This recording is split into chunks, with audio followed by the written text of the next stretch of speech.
അമ്മ ചിക്കൻ കറി ആയോ അമ്മേ? ആയി. ബ്രെഡുമായിട്ട് എടുക്കട്ടെ? ആ എടുക്കെടുക്ക്. ആ മോളെ കുറച്ചേ കറി അപ്പുറത്തെ വീട്ടിൽ കൊണ്ട് കൊടുക്കുക കേട്ടോ. ആ കൊടുക്കാം. ഞാൻ എടുത്തു വെച്ചിട്ടുണ്ട്, ഒന്ന് കൊണ്ടുപോയി കൊടുത്തിട്ട് വാ. അപ്പോഴത്തേനും എനിക്ക് ബ്രെഡും ചിക്കനും എടുത്തു വെക്ക്. ആ ശരി ശരി. പിന്നെ അവരെ പാത്രം ഇപ്പൊ തന്നെ തന്നു വിടുവാണെങ്കിൽ അത് വാങ്ങിയിട്ടേ വരാവുള്ളൂ കേട്ടോ. ആ ശരി.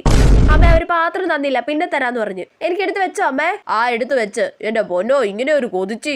കൊച്ചെ നിനക്ക് ചോറ് എടുത്ത് വെക്കട്ടെ? വേണ്ട, എനിക്ക് ബ്രെഡും ചിക്കനും മതി. പക്ഷെ ചോറെടുത്ത് കഴിക്കും കൊച്ചേ. വേണ്ട, എനിക്ക് ബ്രെഡും ചിക്കനും മതി. ആ എന്നാ എടുത്ത് കഴിക്ക്. എന്നാലും ഒരു പാത്രം കൊണ്ട് തന്നില്ലല്ലോ. അവര് പിന്നെ കൊണ്ട് തരും അമ്മേ. കൊച്ചതാ ചായ എടുത്ത് വെച്ചിട്ടുണ്ട്. അമ്മേ ബ്രെഡും ചിക്കനും കൂടി എടുത്തേക്ക്. നീ തന്നെ കറി മൊത്തം തീർക്കൂല്ലോ. എന്താന്ന് അറിഞ്ഞൂടാ, ചിക്കൻ കറി ആണെങ്കിലേ അന്ന് മൊത്തം എനിക്ക് ബ്രെഡും കൂട്ടി അടിക്കണം. എന്നാലും ഒരു പാത്രം കൊണ്ട് തന്നില്ലല്ലോ. പക്ഷെ അമ്മ അവര് കൊണ്ട് തരും. അവരെന്താ പാത്രം കൊണ്ട് നാട് വിട്ടു പോവോ? പുതിയ ഉപയോഗിക്കാത്ത പാത്രമാ ഈ അമ്മയെ കൊണ്ട്. ആ ദാ ചേച്ചി പാത്രം കൊണ്ട് വന്നിട്ടുണ്ട്. ഇപ്പൊ അമ്മയ്ക്ക് സമാധാനമായല്ലോ. ആ വേഗം പോയിട്ട് വാങ്ങിച്ചിട്ട് വാ. ചേടാ, ഈ അമ്മയുടെ ഒരു കാര്യം.